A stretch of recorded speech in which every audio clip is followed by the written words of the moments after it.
Welcome to the Alcohol Free Life podcast, brought to you by thesoberclub.com.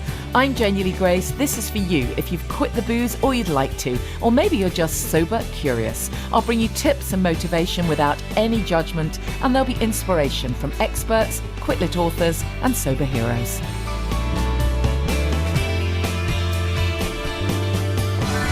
Hi, and welcome to the podcast. I hope you've had a good week and everything's going well for you. Thank you for the feedback from last week's podcast. It was me just kind of talking at you about my insights into sobriety. I do find it interesting that, I don't know, you kind of gain more every year of sobriety. Something new kind of makes you aware of just how amazing life is without alcohol. It really does keep on getting better. So thanks for all the feedback. Lots of you shared with me that you found it really encouraging and inspiring, and that's all I can hope for, really. So I'm really grateful for that. I always love it if you message me, if you tell me anything you've enjoyed about the podcast or previous podcast episodes. You know, sometimes we kind of go back and listen to some old episodes, and it's always fascinating the kind of light bulb moments, the things that stand out for you.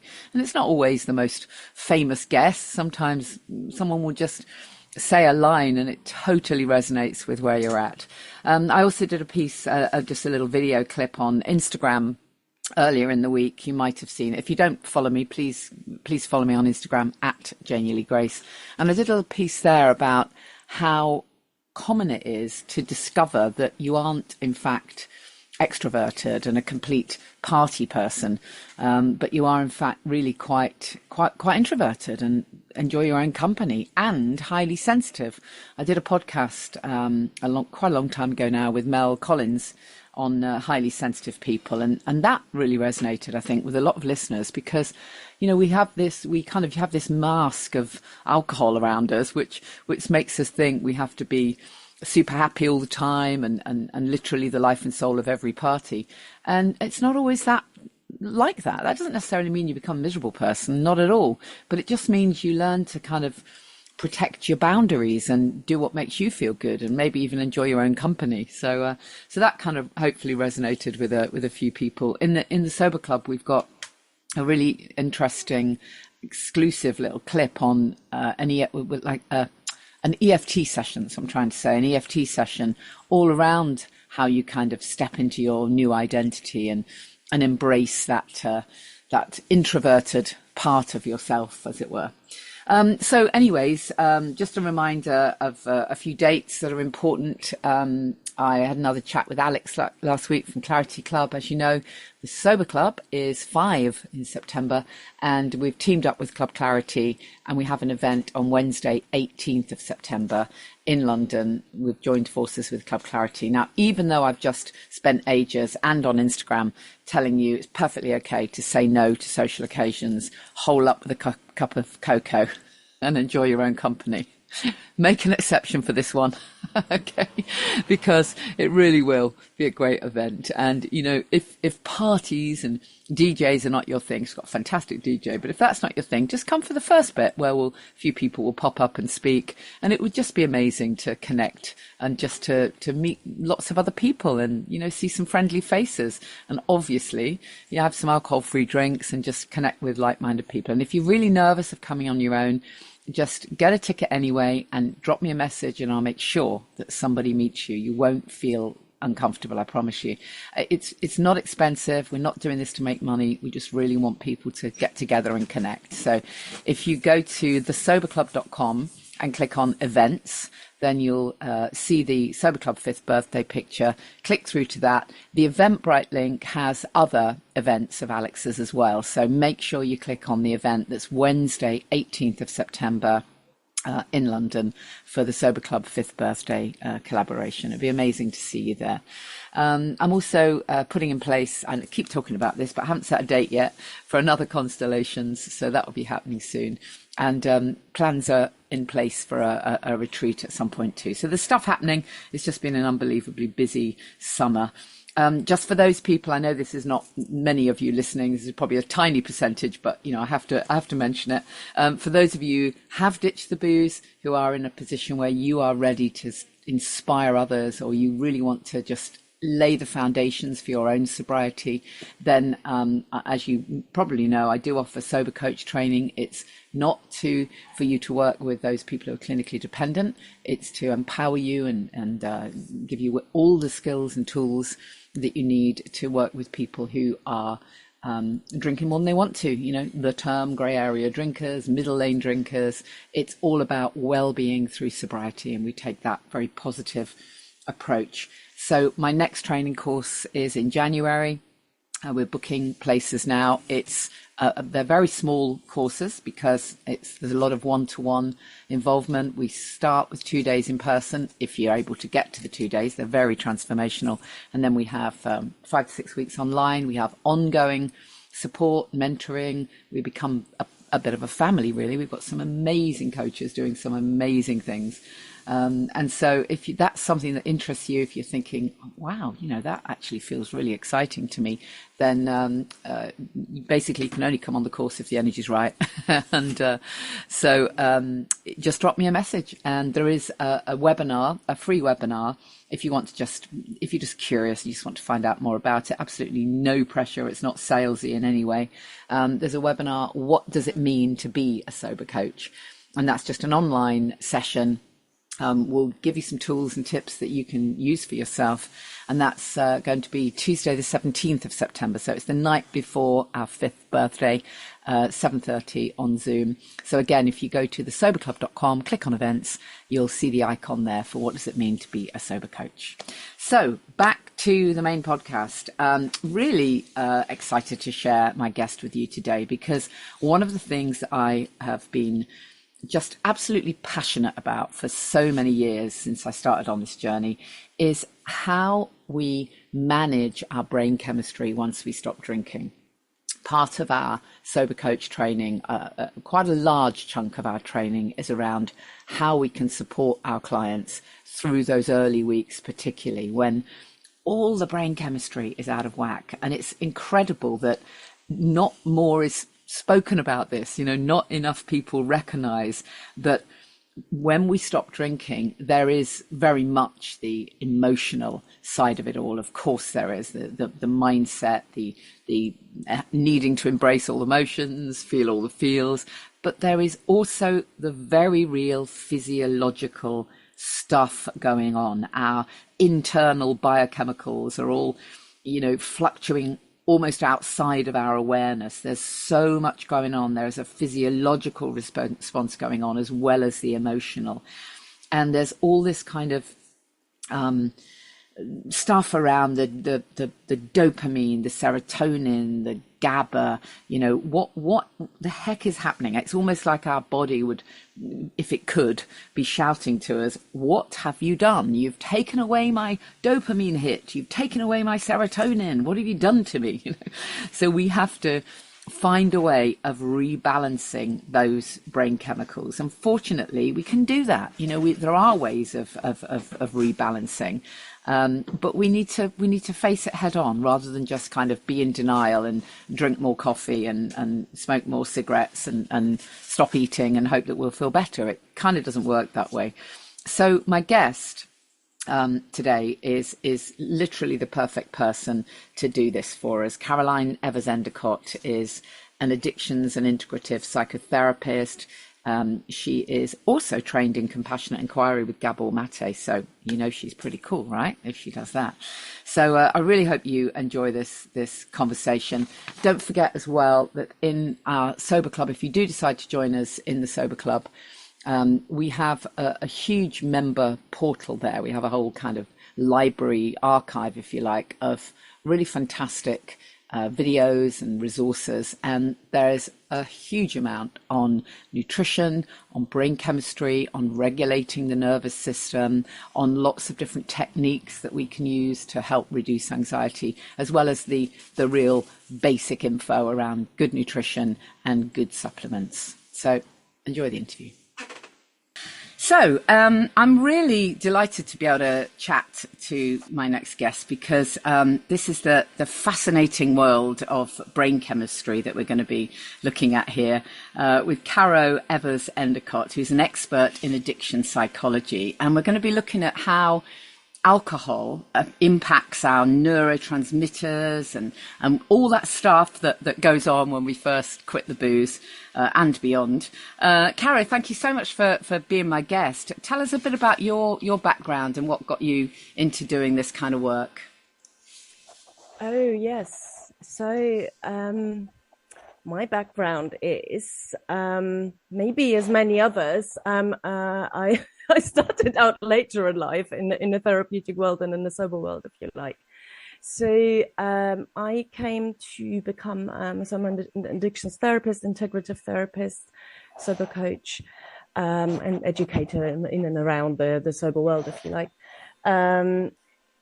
Through my own journey, if you like, I'm alcohol-free for the last 6 years or so, 6 and something, and just discovered that the joys of that out of through somebody else and so on, and went on the journey and have reaped in the benefits of being sober, if you like, and over time that enhanced and as you many of you know, I guess you sort of open up to new opportunities, to possibilities, and maybe reevaluate your life as well. And so I did. There's a parallel process that happened in the first year of my alcohol-free journey, that I lost a person who was very, very close to me, or I was very close to in the first half year, through alcohol addiction, and that was quite impactful on me on a personal level, as observing, and I call it sort of the dark side of addiction, of when we witness illness, and eventually he passed away. So that stopped me somewhat in my tracks of life, of life and reevaluation. And through that, I sort of stopped a lot, but in life, and stepped back from work. I was busy in the city, business, in property, and so on. But I stopped, and I called it my stop and stare moment of what I'm doing, what life's all about. And I decided to go back to school and study addiction psychology and counselling, and that's what I then entered into. And I know you've done some work with Gabor Maté's work as well, haven't you? And yes, I did. So I was at university, and then COVID hit and the rest of it. Anyway, I went to LSBU and did my master's in addiction psychology. At the back of in my last year, when I did my dissertation, I then started training with Gabor Maté as well in compassionate inquiry, which was a parallel process as well. It was in practice, so I was doing all this theory and research and so on, but in parallel, this practice training and deep trauma training and experience. So that was quite something. Must have been amazing. Yeah, I mean, imagine. and with that also expanding into the therapeutic community and international networking with others in both in sobriety, recovery, as well as therapeutic place. So and learning a lot, as you can imagine. Yeah, absolutely. So great. So I've been practicing for about 4 years now, 4 and something years. So within the kind of work that I do and on the podcast and in the Sober Club, I'm always banging on about the importance of recognizing that in the early weeks of sobriety, you need that period where everything kind of recalibrates, not least because all the brain chemistry is completely out of whack. And I sometimes wonder what it would be like if we could sort of hear our own bodies talking and kind of going, what the hell is going on? Where is everything? Where's my dopamine? So somebody's moved all the furniture. Exactly that. Exactly.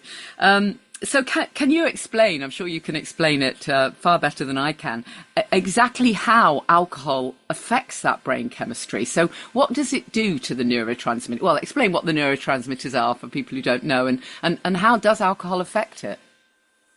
Yeah. So, I find this fascinating, hence I'm here, and I'm going to be thinking about it a bit more with input from various specialists. Or readings I've done. So neurotransmitters, stroke hormones, which were there, but the neurotransmitters have been obviously the sort of emotional intelligence, our chemical messengers in the brain as well as in the body.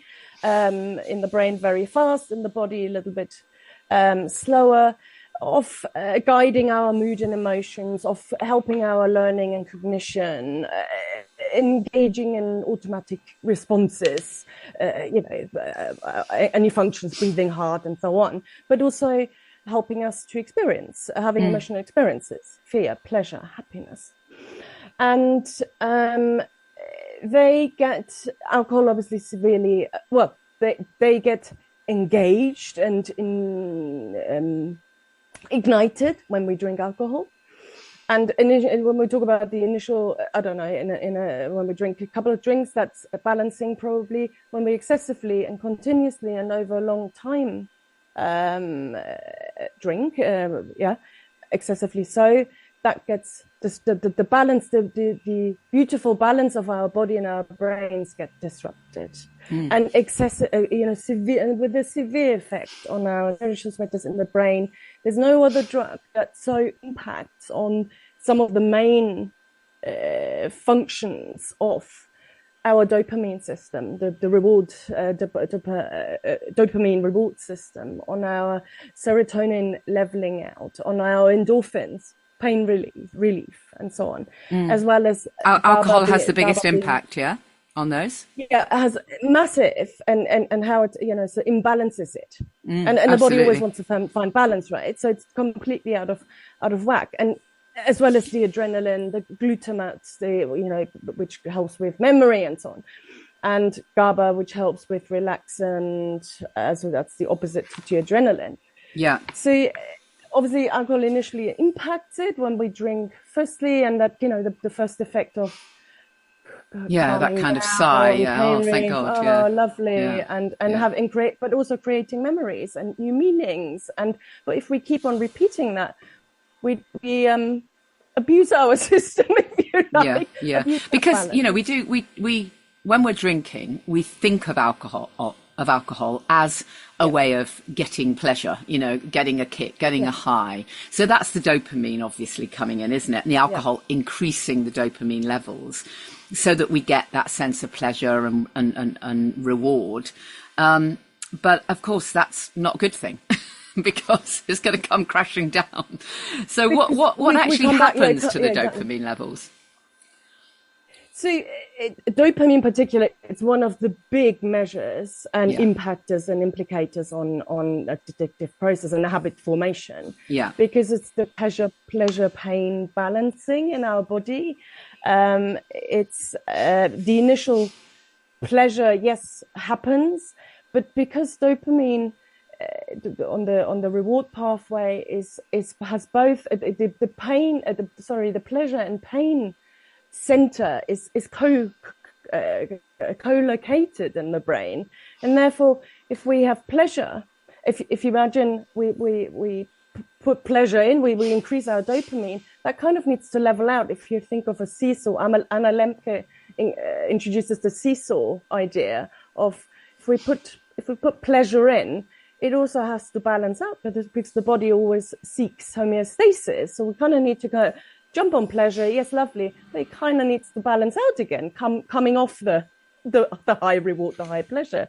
And of course, the more we tip on the pleasure side, the more it then, to balance out, it comes down on what goes up comes down on the pain side of things. And the more we do that, the more intense we input pleasure, short, sharp, quick pleasure, the more the body balances out, the brain balances out on the side of pain.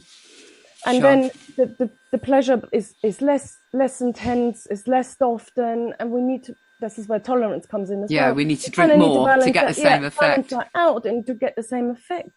Then with the increasing process of that, the ability to gain pleasure becomes harder. So the body, this is an automated process, and the body, brain is, we're cognitive misers. We want to have everything automatic. So, it goes on in the background.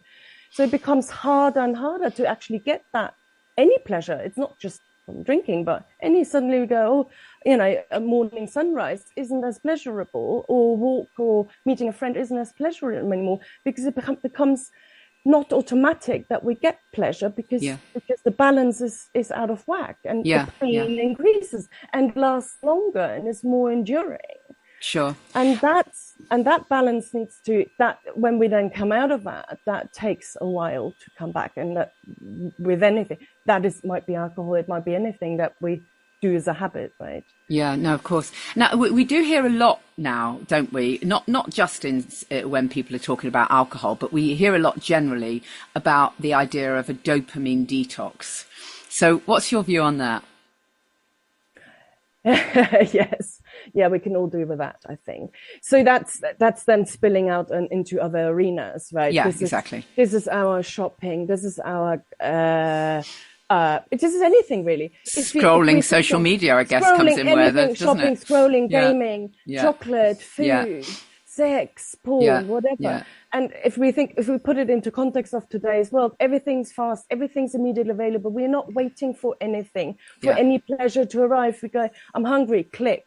I want sex, download porn. I want shop, click. It's all really fast and short and sharp, without us having any process of gaining that, sort of longer rolling. Therefore, these sharp shorts increases, this is the dopamine hits here, come crashing down. So in order to really, but in very simple terms, to balance that out, what stops us from, actually finding some time in going and find a book, go out and choose a book in order to read it, and finding time, rather than Bosch Kindle, here we go, consuming.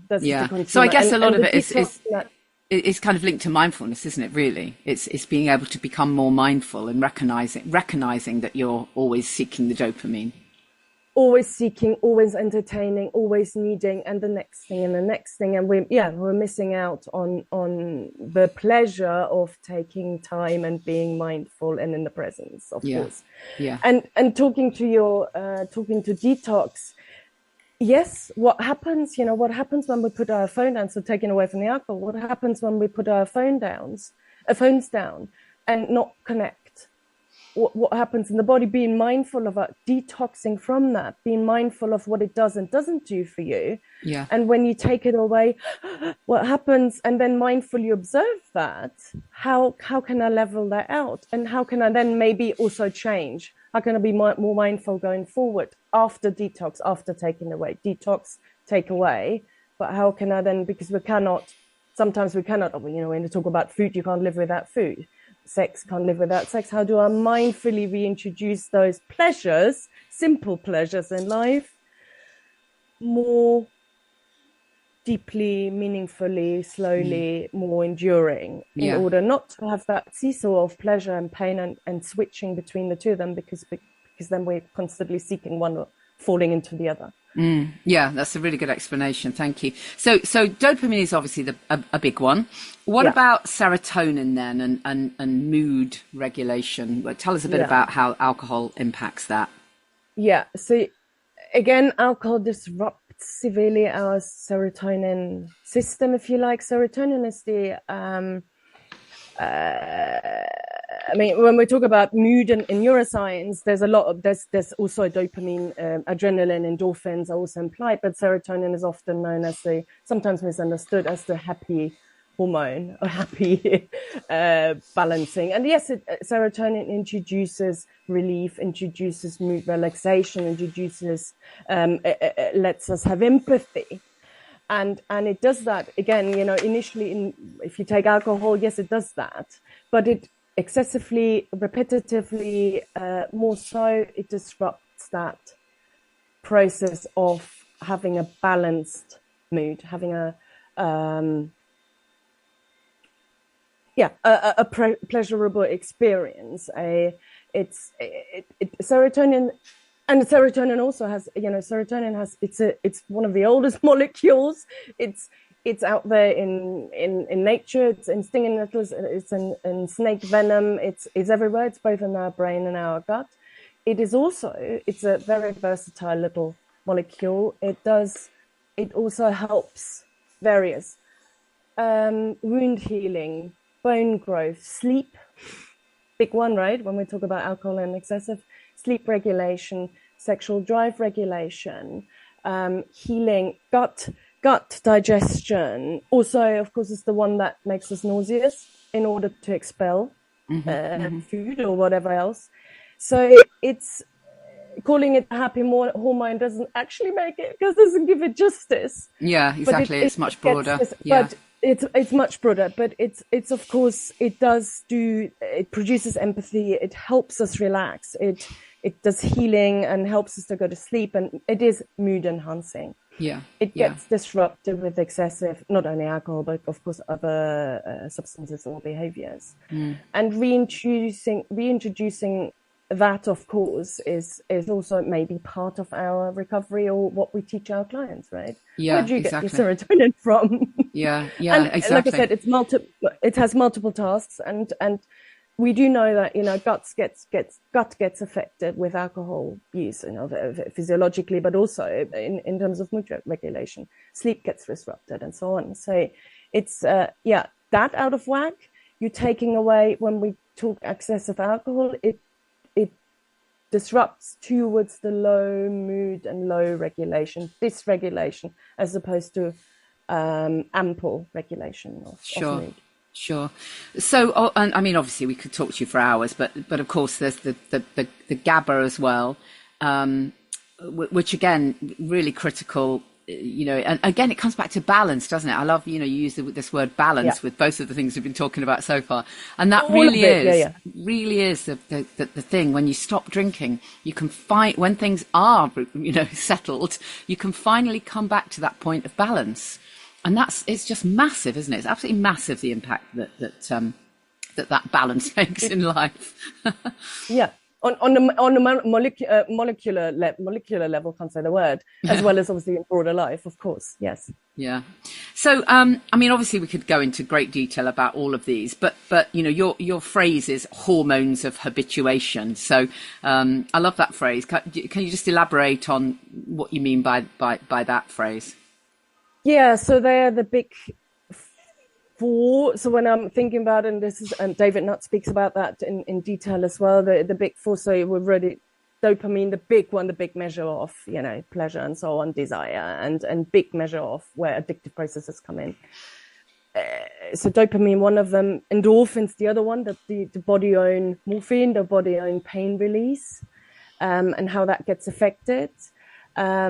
Serotonin we spoke about, and then Gaba and glutamate as well. So that's where the memory making, meaning making comes in, where again, regulation of Gaba is the calmness, the coolness, the slowing down. That gets whacked up when we drink alcohol. Yeah. And glutamate is the alertness, the paying attention, the diligence, and that gets whacked down when we drink drink excessively. Again, they get thrown out of whack. And of course, first memory gets created and memory gets lost, or memory is not laid down with consumption of alcohol. So not only, is it the effects on the body, but all these play critical roles in the process of repeating the behavior, of course, and becoming dependent, or becoming habituated to repeating the experience that we think is beneficial.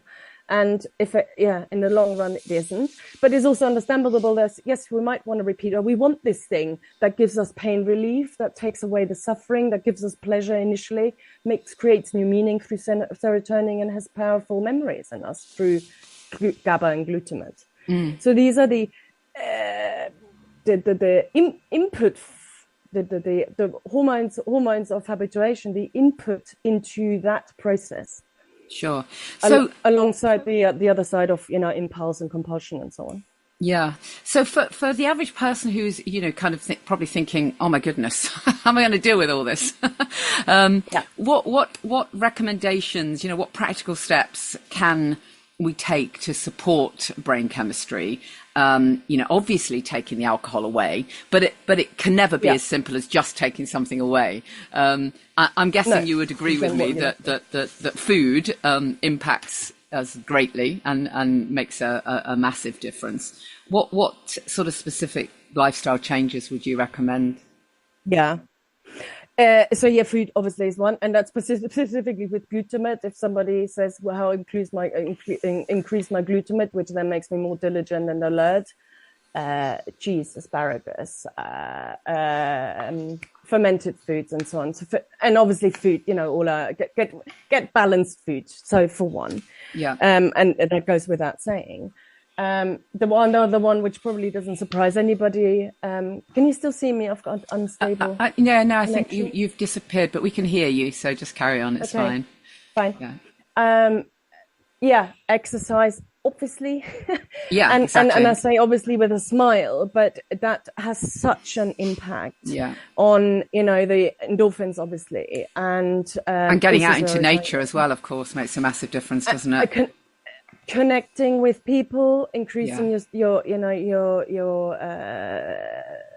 connectivity with people, being able to have a positive outlook, being able to listen to people and being listened to.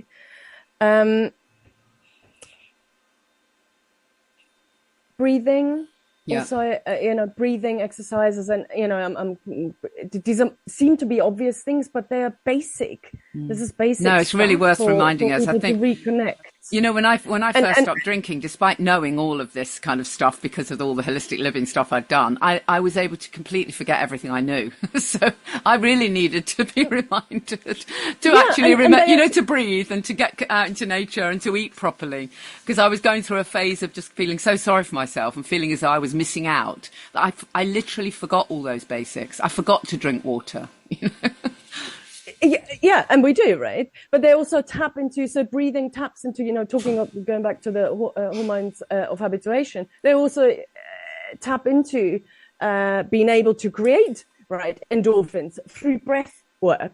Yeah. And that's speeding up or slowing down and so on. So increasing your endorphins with that and creating better habits. Because we can also create good habits with this process, right? Yeah.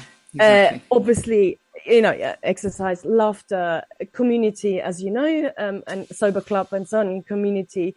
Like I said, sports. All these holistic practices and repeating them and getting back into them and finding out what they do, which ones we want to have, of course. Can't do all exercise, can't do all the time. Is it the yogic practice? Of course, yogic practices, any of the ancient practices as well, because they're both body and mind balancing. So your Tai Chi, your Qigong, your yoga, because they balance both body and mind, or connect the two, because when we're in habit, when we're in addiction or in excessive anything, we disconnect body and mind. Sure. So recreating this connection, the holistic view on life. Yeah. And I know this is how long is a piece of string question, but roughly how long do you think it takes for someone, if someone is doing the pieces, if they are eating well and they are getting out into nature and they're doing a bit of exercise and they're managing to sleep and they're connected and they're doing some breathing, if they're putting some of the work in, how long do you think it takes to kind of get some of those some of that brain chemistry just settling, balanced? Yeah.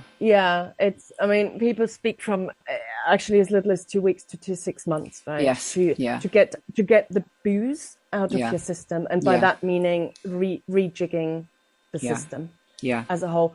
But also, if you think of 6 months, if you take, and that's not only taking the alcohol away or reducing it or taking a break, right? But introducing those practices that are healing, that are reconnecting you, that are nourishing and healthy, simply. Yeah, totally. And getting in a stride with them as well, right? If you do, I'll do yoga for a week. Well, no, it probably takes a year or so to maybe, I don't know, do your downward dog or something. So it also takes time, of course, to create new healthy habits. Yeah, of course. So and sleep can take a good. I've had sober club members who've 4 months in and they're just not sleeping properly yet. It can take some time. No, and it takes time, and that, there might be underlying anxiety Exactly. or stressors, otherwise stressors, because there must be a reason why somebody's drinking to excess. So yes, so taking time. Yes, how long is a piece of string? Do not be impatient. People talk about weight loss. Oh bloody hell, I haven't lost any weight yet. Well, yeah, I fully expected everything to be perfect within 2 weeks. Right now. Certainly wasn't. Going back to the mindfulness, it's like the observing what is different. Am I more patient? Am I less stressed from one level? Or am I breathing more? Or have I gone out and see the sun over the last 4 weeks? Yeah, you have. Therefore, you've taken on vitamin D. It's that breadth. It's that mindful, patient observing of what the minutiae of what difference things make, how things can be different even on a small level. Yeah, absolutely. Yeah, totally. Caro, tell us a little bit about, your what you're doing right now and how people can find out more about your work. Yeah. So I work both in so as a therapist, I work both. I wear two hats, if you like. I work as a therapist, obviously, in both private practice. My practice is called Change with CEE. That's my initials. Change therapy, as well as for a large private healthcare provider, well known in the addiction circle. And I also work with organizations and like your good self or other organizations to provide educational workshops around or motivational workshops around the topic of sobriety, emotional well-being, and holistic knowledge as well of body mind. Of course, I'm doing a workshop at the Essex Recovery Festival next weekend, for example.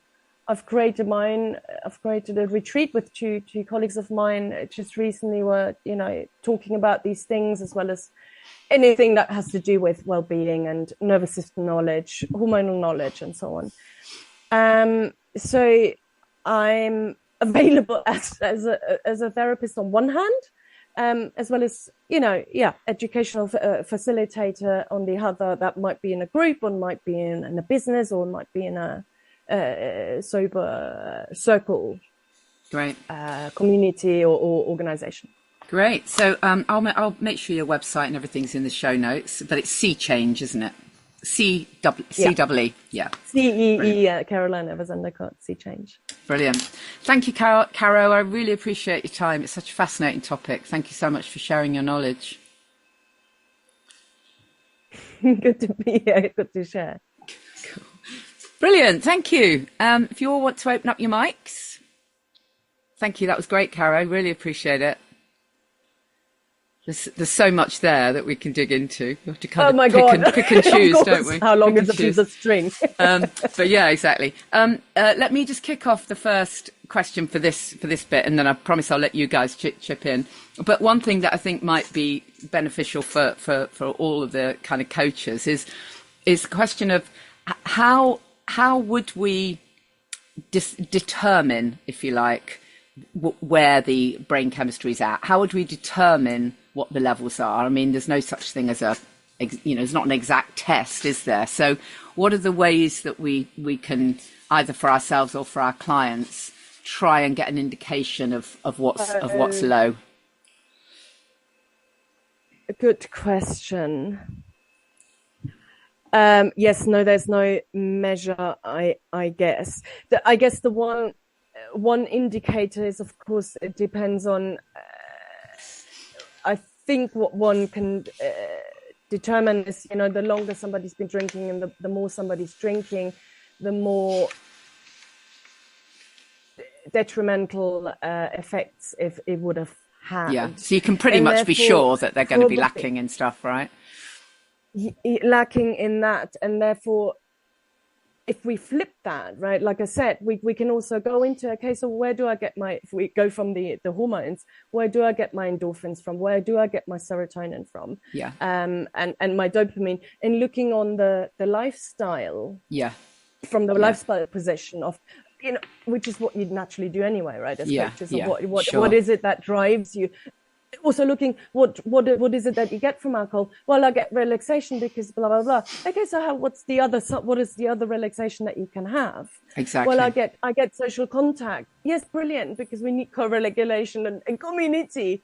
That's I guess it's client led from that perspective. Sure. But you do get clients who say to you, how I rely on alcohol to just give me that little lift. What else can I do? And I suppose that's well, you have to figure out for yourself what other resources have you got? Can you go and get out into nature, or go and hug a tree, or whatever it is for you?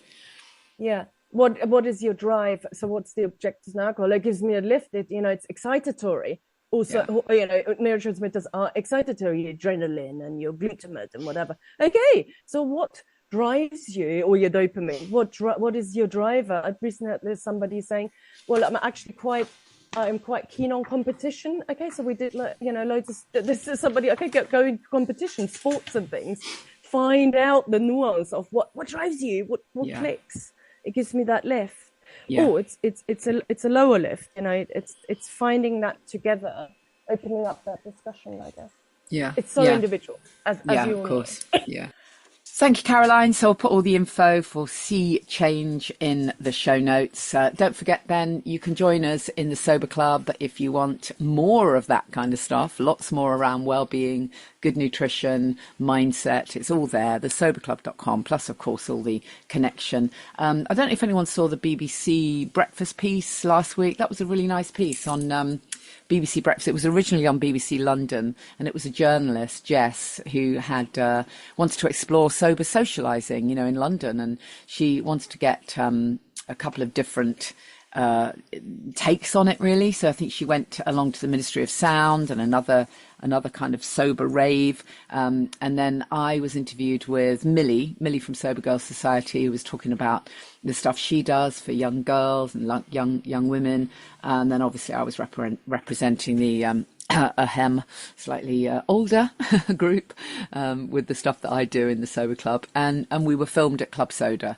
So that was a really nice piece, and they gave a lovely plug to the Sober Club. So very grateful to the BBC for that. You can probably still catch it on iPlayer. I think it was Monday morning, BBC Breakfast News on Monday morning. So it's probably on the iPlayer, depending on when you're listening to this. So anyways, just another reminder. I know I say it most weeks, but I used to listen to podcasts in the early weeks of stopping drinking. It's really what kept me inspired. But aside from the podcasts, I didn't have any connections, and I hadn't really told anyone either. I'm very grateful that I got through that, but a lot of people don't. So if your only resource, if you like, is listening to this podcast, then, that's fine. For whatever reason, you might not want to join us in the Sober Club. You might not want to connect, but tell someone you're doing it. Tell someone, because it will give you that another layer of accountability, and it means someone else can hold that vision for you. You're very welcome to tell me. I will reply to as many messages as I possibly can. You can message me on any social media platform at Janey Lee Grace, or you can go via thesoberclub.com.